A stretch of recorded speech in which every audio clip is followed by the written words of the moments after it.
Well, so an important thing, if we're going to be looking into historical child abuse and even common day, modern day child abuse, what you tend to see, particularly in Ireland, right, because it tends to be synonymous with the Catholic Church, right, the abuse of children, the sexual abuse of children.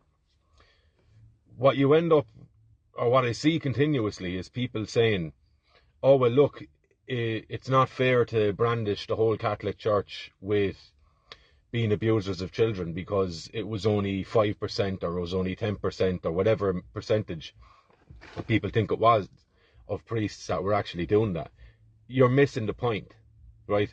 We're totally missing the point if we're going down that road. It doesn't matter how many priests were involved in it. The whole apparatus that surrounded those priests, the Catholic Church, the Catholic hierarchy, all the way to the Vatican, all the way to your beloved John Paul II, right? That worked to protect these people. So it doesn't matter how many percentage of the priests that were involved in that. The whole structure of the Catholic Church was toxic and disgusting and reprehensible, right? Because it had such a view of itself, condoned and supported by the people who also adopted this perspective, right? That the Catholic Church was not answerable to national laws, to the laws of the countries in which they had their churches and their laity, right? They weren't answerable to the common man's law, right? They had their own law that they are said to have abided by, right? So when you're dealing with America, South America, Ireland, Europe, parts of Asia, wherever you find these priest abusers, they were then moved, right? They were taken out of there. They were very rarely reported to the national police or to the local police involved in the areas, right? To be criminally prosecuted and criminally charged for these crimes. They were moved. And this is from the very, very, very, very top of the Catholic Church, right? People get tied up in wanting to defend it or wanting to explain away some of it and go, well, look, because what they want to do is they want to retain some of the belief, some of the faith they have in the Catholic theology, right? So they will go so far as to try and defend the structure as a whole.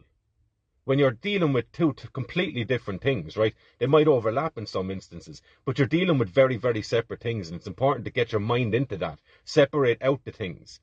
The theology, as questionable as it is, of Catholicism, right? Put that aside. Focus on the principles involved in this, that for decades and centuries, right? Because people will say, well, look, the CIA got involved and they turned a few priests and they had those priests become pedophiles so they could undermine the church. Lads, that's nonsense. That may have happened, right, for blackmailing abilities and stuff like that, but it's not the CIA that initiated that. We've cases going back centuries and centuries before there's any CIA of priests who are involved in this stuff. So you can't protect yourself that way, right?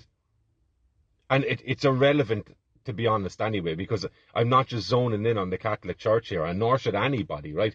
The important point to take away from any of these sorts of things is that in the very marrow of countries, you had state-approved, state-protected, and Rome-protected networks of paedophiles. That's what you had. It doesn't matter about your belief in a Jesus. Park that. Put that away. That's something totally different. Totally different. Because what you end up seeing is people coming out and wanting to protect the very apparatus that allowed for the proliferation of pedophilia, not just in this country, but across the world. Right? They go, oh, well, look, it wasn't really the Catholic Church that was doing this. It was these corrupted Jesuits, or it was these CIA plants. Stop that. Stop that. Pope after Pope after Pope after Pope after Pope. Bishop, Cardinal, the whole lot. Priests and laymen, right? They all protected this apparatus. They all said nothing about it. Pope after Pope Your beloved tarmac-kissing Pope John Paul II had all of this documentation. What did he do about it? Very little, nothing. Right? So stop defending that. Stop trying to protect it. It has got nothing to do with your relationship with a Jesus Christ, whether he be real or mythological. It's got nothing to do with that.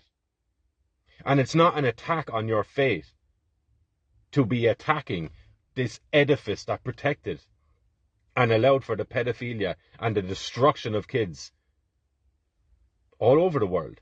They're very separate things. And if you're getting in the business of trying to protect it or take some of the heat off of it, you're playing a game here. And it's dangerous, right? So I don't care if they were from the Church of England or if they're from the Church of Ireland or if they're from the Catholic Church. I don't care. Right? I don't care. The only reason I'd be highlighting the Catholic Church is because of the power structure involved in it.